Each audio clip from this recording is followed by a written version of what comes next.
akan dibawakan oleh keluarga Song.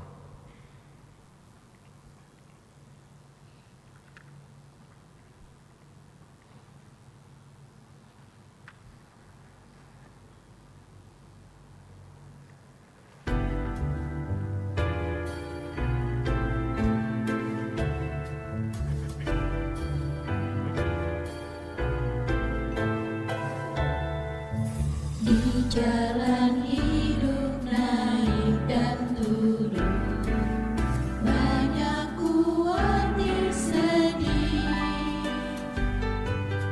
Bawalah terang di tempat yang gelap, hiburkanlah yang susah. Jadikan aku selalu renungkan, memancarkan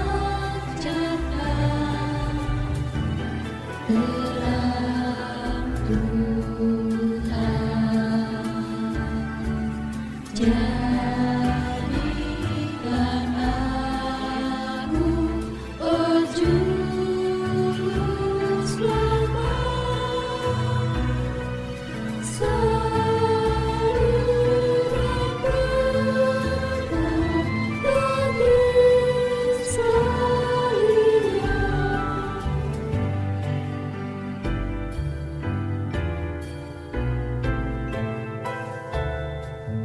Ceritakanlah tentang kasih Tuhan, kuasa-Nya mengampuni. Orang kan percaya kepadanya bila lihat hidupmu. Jadikan aku saluran berkat, memancarkan terang Tuhan. Jadikan aku, oh Juru Selamat, saluran berkat bagi sekalian. Binakan seperti Tuhan telah memberi, mengasihi seperti Dia, jadi penolong bagi mereka yang telah putus asa.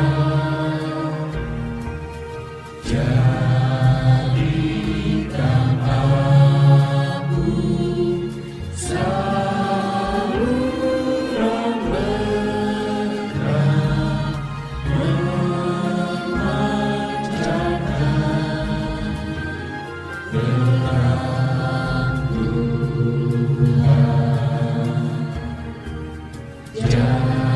Jadikan aku, oh Juru Selamat, saluran berkat bagi sekalian. Saluran berkat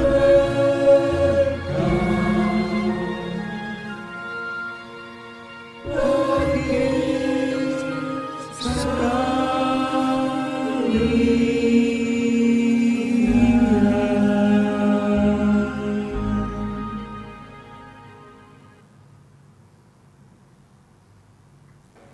Jemaat yang dikasihi Tuhan Yesus Kristus, marilah kita berdoa sebelum kita membaca dan merenungkan firman Tuhan yang kudus. Mari kita berdoa. Allah Bapa kami yang di surga, dalam Tuhan Yesus Kristus, Tuhan dan Juru Selamat kami yang hidup, dan dalam persekutuan dengan Roh Tuhan yang kudus. Saat ini kami bersama-sama ingin membaca bagian Alkitab yang telah ditentukan untuk hari ini. Kiranya Tuhan berkenan menyertai kami, membersihkan segala pikiran kami dari segala yang tidak berkenan di hadapan Tuhan.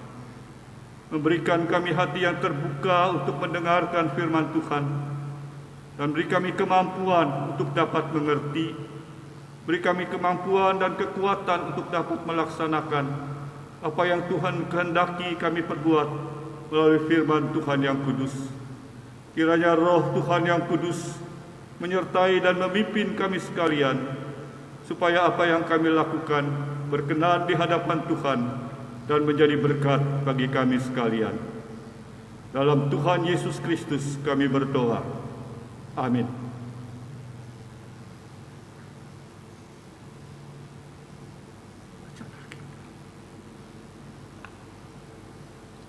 Ibu-ibu, bapak-bapak, saudara-saudari yang saya kasihi di dalam Tuhan Yesus Kristus, sebelum kita merenungkan akan firman Tuhan, saya akan mengajak membuka Alkitab kita untuk kita bersama-sama membacanya dari kitab Perjanjian Lama, yaitu kitab Amsal 31 ayat yang ke-10 sampai ayat yang ke-31.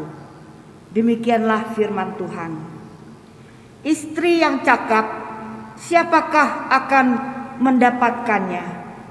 Dia lebih berharga daripada permata. Hati suaminya percaya kepadanya, suaminya tidak akan kekurangan keuntungan. Dia berbuat baik kepada suaminya dan tidak berbuat jahat sepanjang umurnya. Dia mencari bulu domba dan rami dan senang bekerja dengan tangannya. Dia serupa kapal-kapal saudagar. Dari jauh dia mendatangkan makanannya. Dia bangun kalau masih malam, lalu menyediakan makanan untuk seisi rumahnya dan membagi-bagikan tugas kepada pelayan-pelayannya perempuan. Ia membeli sebuah ladang yang diinginkannya, dan dari hasil tangannya kebun anggur ditanaminya. Ia mengikat pinggangnya dengan kekuatan. Ia menguatkan lengannya. Dia tahu bahwa pendapatannya menguntungkan, pada malam hari pelitanya tidak padam. Tangannya ditaruh pada jentera, jari-jarinya memegang pemintal. Dia memberikan tangannya kepada yang tertindas, mengulurkan tangannya kepada yang miskin. Dia tidak takut kepada salju untuk seisi rumahnya, karena seluruh isi rumahnya berpakaian rangkap. Ia membuat bagi dirinya permadani, lenan halus, dan kain ungu pakaiannya. Suaminya dikenal di pintu gerbang kalau dia duduk bersama-sama para tua-tua negeri. Dia membuat pakaian dari lenan dan menjualnya. Dia menyerahkan ikat pinggang kepada pedagang. Pakaiannya adalah kekuatan dan kemuliaan. Dia tertawa tentang hari depan. Dia membuka mulutnya dengan hikmat. Pengajaran yang lemah lembut ada di lidahnya. Dia mengawasi segala perbuatan rumah tangganya. Makanan kemalangan tidak dimakannya. Anak-anaknya bangun dan menyebutnya berbahagia. Pula suaminya memuji dia. Banyak wanita telah berbuat baik, tapi kau melebihi mereka semua.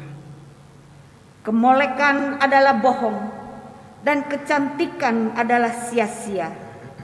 Tetapi istri yang takut akan Tuhan dipuji-puji.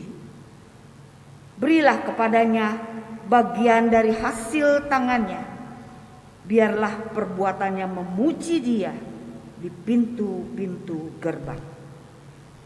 Demikianlah pembacaan Alkitab kita pada hari ini. Berbahagialah setiap orang yang mendengarkan firman Allah dan yang memeliharanya.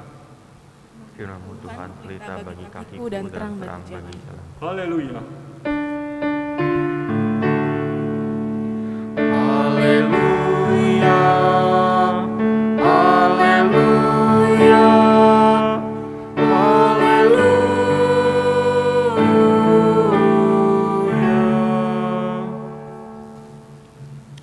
Ibu-ibu, bapak-bapak, saudara dan saudari yang saya kasihi di dalam Tuhan Yesus Kristus. Kalau kita lihat kisah-kisah romantis di drama Korea, karena pada saat sekarang drakor itu sedang ngetren. Pada masa pandemi orang semua pada nonton drakor. Kebanyakan di dalam cerita-cerita drama Korea ini dikisahkan seorang pemuda yang ganteng, yang tampan, lantas bertemu dengan seorang perempuan yang cakep, yang cantik, yang molek. Dan akhirnya dengan segala lika-liku mereka berpacaran dan kemudian ada yang sampai ke pernikahan. Happy ending. Memang sih seperti kata-kata bijak, laki-laki memilih, tapi perempuan yang menentukan atau memutuskan yes or no. Itu sih wajar saja. Karena siapakah yang tidak menginginkan untuk mendapatkan seorang perempuan yang cakep dan cantik, apalagi kaya? Sebab banyak orang berpikir bahwa kecantikan dan kekayaan akan membuat bahagia dalam kehidupan keluarganya kelak. Tapi Amsal 31 ayat yang ke-30 mengatakan, kemolekan adalah bohong dan kecantikan adalah sia-sia. Kenapa ya Amsal katakan itu? Karena kemolekan dan kecantikan jasmaniah atau lahiriah akan hilang seiring dengan bertambahnya usia. Karena kemolekan dan kecantikan tidak akan berlangsung lama, tidak untuk selama-lamanya, tidak tetap untuk selama-lamanya. Dalam pembacaan Alkitab tadi, yang merupakan pasal yang terakhir dari kitab Amsal Soleman ini, di mana waktu itu Soleman sejak masih muda, yang diperkirakan dia menulis akan kitab agung, dia menyuarakan di sana tentang cinta-cinta sebagai seorang muda. Dan kemudian ketika dia menulis kitab Amsal ini, dia sudah separuh baya dan dia sudah mengalami banyak sekali mengenal akan perempuan-perempuan yang molek, yang cantik. Oleh sebab itu dia menulis kekaguman, pujian terhadap seorang perempuan yang akan dijadikan sebagai pasangan hidupnya. Di tempat lain, dalam kitab Amsal dituliskan mengenai kehidupan perempuan atau istri yang baik dan kehidupan perempuan atau istri yang kurang baik. Yang kurang baik yaitu yang suka bertengkar dan karena tidak diingini dalam keluarga. Yang kurang baik adalah mereka yang merayu laki-laki dan membawa ke dalam dosa daging. Ada juga yang dikatakan perempuan yang kurang baik adalah ia yang tidak mengendalikan lidahnya dengan baik. Amsal 21 ayat 19 mengatakan, lebih baik tinggal di padang gurun daripada tinggal dengan perempuan yang suka bertengkar dan marah. Dan Amsal 11 ayat 22 mengatakan, seperti anting-anting emas di jungur babi, demikianlah perempuan yang cantik, namun tidak susila. Amsal memuji istri yang baik, yaitu istri yang cakap, yang dikatakan adalah mahkota suaminya dalam Amsal 12 ayat 14, dan dikatakan pula dalam Amsal 18 ayat 22, siapa yang mendapat istri mendapat sesuatu yang baik, ia dikenan Allah. Nah, dalam Amsal Sulaiman 31 ayat 10 ini dikatakan istri yang cakap. Siapakah akan mendapatkannya? Dia mengatakan selanjutnya, dia lebih berharga daripada permata. Bukankah permata itu, emas dan perak itu yang dicari orang, bahkan dengan berbagai cara, dengan berbagai macam ulah untuk mendapatkan itu semua, mereka selalu mencarinya. Karena orang menganggap harta permata itu merupakan hal yang berharga, yang sangat penting di dalam kehidupan. Salomo mengatakan, istri yang cakap lebih berharga daripada permata. Sesungguhnya Salomo ini mendambakan seorang perempuan atau seorang istri bukan saja yang cakep, yang cantik, yang molek, tapi dia menginginkan seorang istri yang lebih daripada itu, yaitu yang cakap. Apa sih cakap itu? Coba kita lihat di dalam bahasa aslinya. Cakap itu adalah khayil, yang artinya kekuatan, kemampuan, yaitu kekuatan dan kemampuan yang dipunyai oleh seorang istri yang dipadukan dengan kelemah lembutan di dalam dirinya. Digambarkan dalam Amsal ini mengenai istri yang cakap itu, yaitu istri yang memiliki hubungan yang baik dengan suaminya, memiliki hubungan yang baik dengan anak-anaknya, memiliki hubungan yang baik dengan pelayan-pelayanan, juga dengan mitra dagangnya. Coba kita lihat. Dikatakan suaminya percaya kepadanya. Memang pada zaman itu hampir semua pekerjaan di dalam keluarga, pekerjaan yang ada di dalam rumah tangga dilakukan oleh seorang istri. Dan di sini suaminya begitu percaya kepada si istrinya karena dia yakin sekali istrinya dapat menjalankan perannya, mengurusi dan mengelola kehidupan keluarga dan rumah tangganya.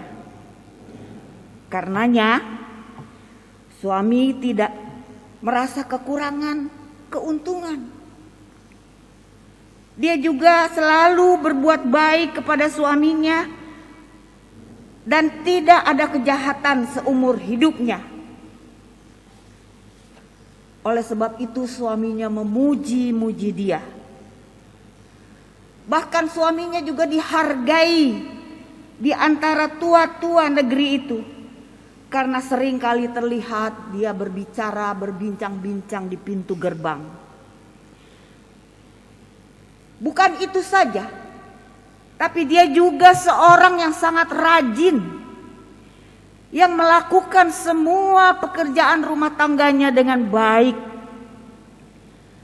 yaitu dengan menyediakan makanan untuk seisi rumahnya, lantas kemudian mengatur tugas-tugas untuk para pelayannya. Dia juga membantu untuk bercocok tanam anggur. Dia meminta untuk seluruh anggota keluarga, sehingga ketika musim dingin tiba, mereka tidak takut kedinginan, karena mereka mempunyai pakaian yang rangkap.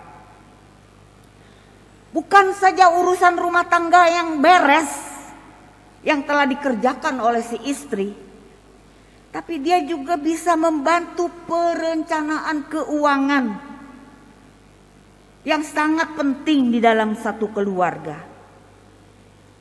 Dengan penghasilan yang dia lakukan juga dengan kerja kerasnya, tapi dia juga bisa mengelola keuangan keluarga itu dengan sebaik-baiknya, sehingga dapat memenuhi kebutuhan seluruh keluarganya.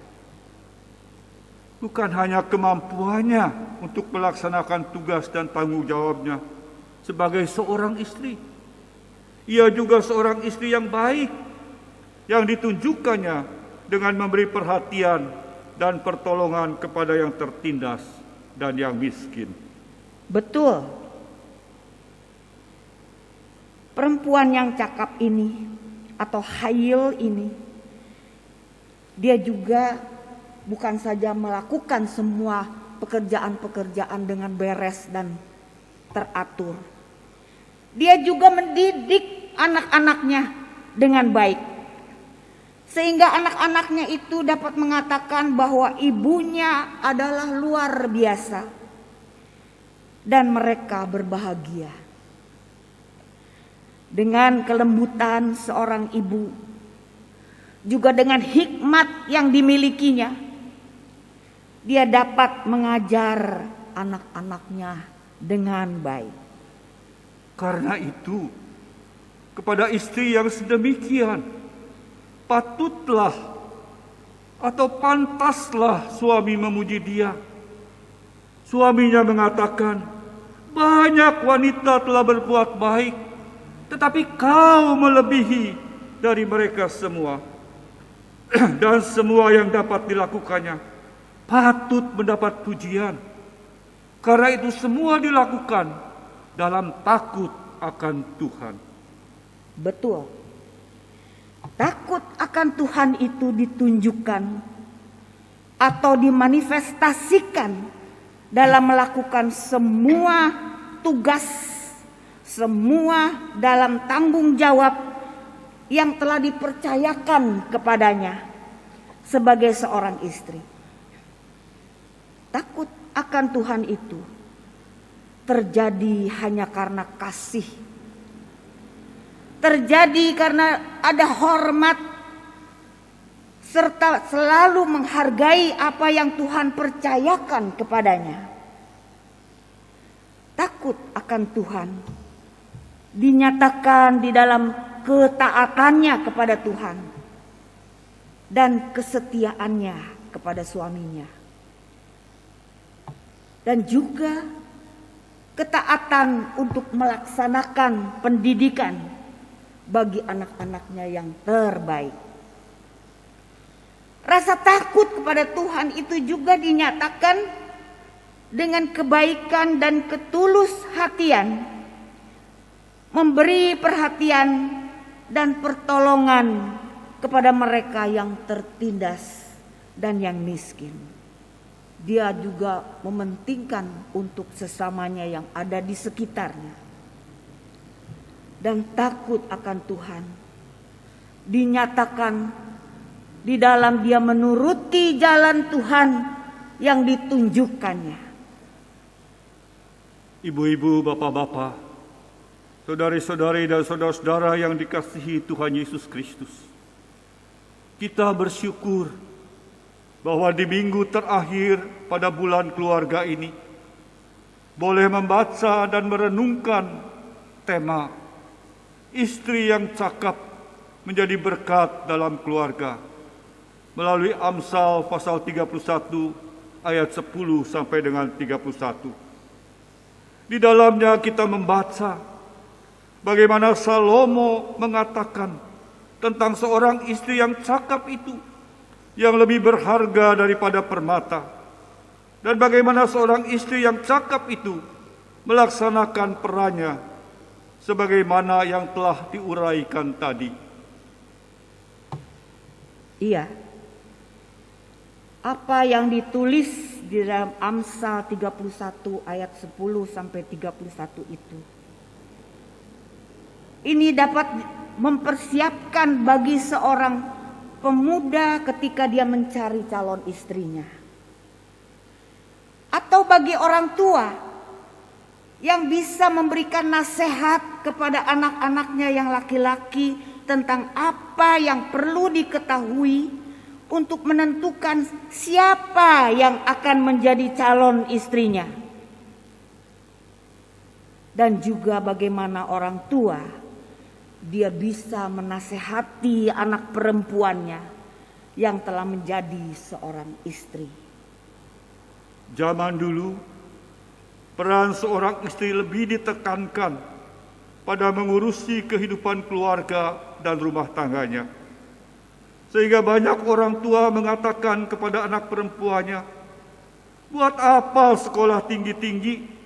Toh akhirnya harus ke dapur juga. Zaman dulu orang tua banyak berperan dalam menentukan siapakah calon suami atau istri anak-anak mereka. Semua itu dilakukan katanya demi kebahagiaan anak-anak mereka. Dan kebahagiaan itu diukur dari berapa banyak harta mereka, dari berapa tinggi kedudukan yang mereka miliki. Zaman dulu, peran suami istri sudah ditentukan, yaitu bahwa suami harus mencari nafkah untuk memenuhi semua kebutuhan keluarga, dan istri fokus kepada pemeliharaan dan pelaksanaan apa yang dibutuhkan oleh setiap anggota keluarga, yaitu makanan, pakaian, mengasuh dan membesarkan anak-anak. Iya ya. Tapi beda loh dengan zaman sekarang. Anak-anak menentukan sendiri siapa calon suaminya, siapa yang akan menjadi calon istrinya, yang dipilihnya sendiri. Orang tua paling-paling dimintai untuk nasihatnya dan juga pertimbangannya. Tapi anak-anak mereka lah yang menentukan, memutuskan sendiri. Jadi bagaimana mereka? Apa yang mereka mau? Itulah yang ditentukan dan mereka memutuskannya untuk lanjut sampai ke jenjang pernikahan sebagai suami dan istri. Mereka mau melakukan, mau membuat kesepakatan dengan orang tua yang dia telah nyatakan bahwa inilah perencanaan mereka.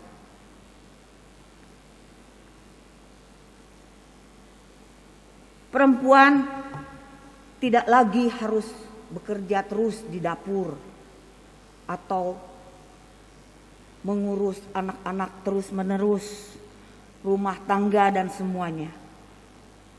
Dan laki-laki juga tidak harus mencari nafkah.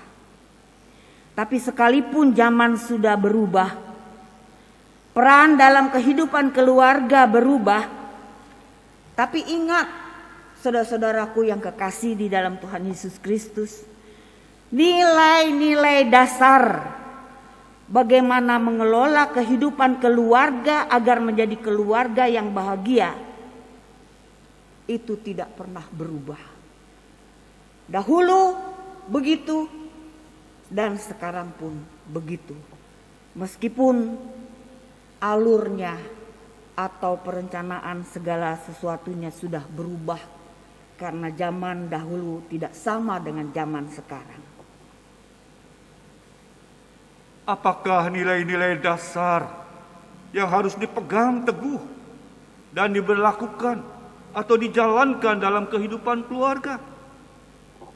Dalam Mazmur 128 ayat pertama dikatakan, berbahagialah setiap orang yang takut akan Tuhan, yang hidup menurut jalan yang ditunjukkannya.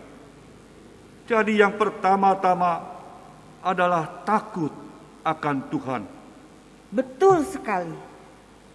Karena orang yang takut akan Tuhan, seperti yang tadi telah dijelaskan, yaitu melakukan pekerjaan-pekerjaan yang dipercayakan kepadanya, dia pasti melakukannya dengan rajin, dengan penuh ketaatan dan kesetiaan. Dan dia melakukannya itu bukan melakukan karena takut akan ancaman hukuman atau keterpaksaan, tapi karena mengasihi Tuhan yang telah lebih dulu mengasihi kita dengan pengampunan, dengan penebusan kepada saudara-saudara dan kepada saya, dan menjadikan kita semua anak-anaknya. Dan yang kedua, hidup menurut jalannya yang ditentukannya adalah orang yang hidup menurut jalan yang ditunjukkannya, adalah orang yang selalu mencari kehendak Tuhan melalui pimpinan rohnya dan firman-Nya. Dia selalu mengutamakan apa yang dikatakan oleh Tuhan lebih dahulu daripada apa yang dia lakukan. Memang Mazmur 128 tadi ditulis berbicara tentang suami atau laki-laki yang takut akan Tuhan. Tapi kehidupan keluarga untuk mencapai kebahagiaan tidak hanya ditentukan melulu oleh seorang suami saja, ataupun melulu oleh seorang istri saja, tapi dilakukan bersama-sama. Mereka bersama-sama membangun dan merasakan takut akan Tuhan, melakukan segala sesuatu itu dengan sebaik-baiknya. Itulah kebahagiaan yang akan mereka terima. Dan yang ketiga, yaitu tak lupa dia memberikan pendidikan yang terbaik untuk anak-anaknya. Bukan hanya dia menyekolahkan atau menyediakan segala fasilitas dengan baik, tapi dia juga mengajarkan anak-anaknya hidup dalam takut kepada Tuhan. Dan anak-anaknya juga diajarkan untuk hidup menurut jalan yang ditunjukkannya.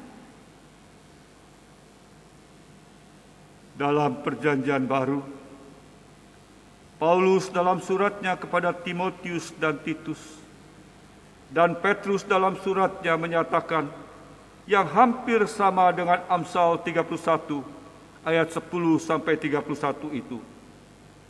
Perempuan atau istri itu harus menjadi orang yang dapat dipercayai, harus dapat mengajar hal-hal yang baik, harus dapat mengasihi suami dan anak-anaknya dengan baik, harus rajin mengatur kehidupan rumah tangga, dan menjadi istri yang baik hati, takut akan Allah, yaitu menaruh pengharapan hanya kepada Tuhan, disertai dengan kelemah lembutan sebagai seorang perempuan. Nah, saudari-saudariku, para perempuan, para istri-istri, tidakkah kita semua menginginkan kata-kata yang keluar dari suami kita, orang yang kita kasihi? Seperti penulis Amsal itu katakan, banyak wanita yang telah berbuat baik, tapi kau melebihi mereka semua. Itu adalah sebagai pujian yang luar biasa yang keluar dari mulut suami kita, orang yang kita kasihi. Tidakkah kita sebagai ibu yang mempunyai anak-anak ingin juga mendengar anak-anak kita mengatakan bahwa kita adalah ibu yang berbahagia, dan mereka juga adalah anak-anak yang hidup dalam kebahagiaan. Kalau demikian, saudara-saudariku, marilah kita hidup menjadi istri yang cakap, istri yang khayil, yaitu istri yang takut akan Tuhan, dan hidup menurut jalan yang ditunjukkannya. Bapak-bapak, para suami, berapa sering kita memberikan pujian kepada istri kita untuk semua pekerjaan baik yang ia lakukan dalam mengelola kehidupan keluarga dan rumah tangga kita. Saya ingin tanya, kapan terakhir kali kita mengatakan, banyak wanita telah berbuat baik, tetapi kau melebihi mereka semua, sebagai pujian kepada istri kita? Tentu kalimat seperti itu kita ucapkan tidak hanya ketika kita pacaran atau beberapa tahun setelah menikah, melainkan sampai kematian memisahkan kita. Kapan anak-anak mengucapkan kata-kata bahwa ibu adalah seorang yang berbahagia? Paling tidak 1 tahun 1 kali, pada hari ulang tahun ibu, anak-anak dapat mengucapkannya. Paling tidak 1 tahun 1 kali, kalimat pujian kita ucapkan kepada istri ketika kita mengingat dan merayakan tahun pernikahan kita. Sesungguhnya ibu-ibu, bapak-bapak, saudara-saudara dan saudara-saudara yang dikasihi Tuhan Yesus Kristus, setiap keluarga akan merasakan kebahagiaan kalau seperti yang dikatakan pemazmur dalam Mazmur 128 ayat 1 tadi. Berbahagialah setiap orang yang takut akan Tuhan, yang hidup menurut jalan yang ditunjukkannya. Kiranya Tuhan memberkati kita semua. Amin.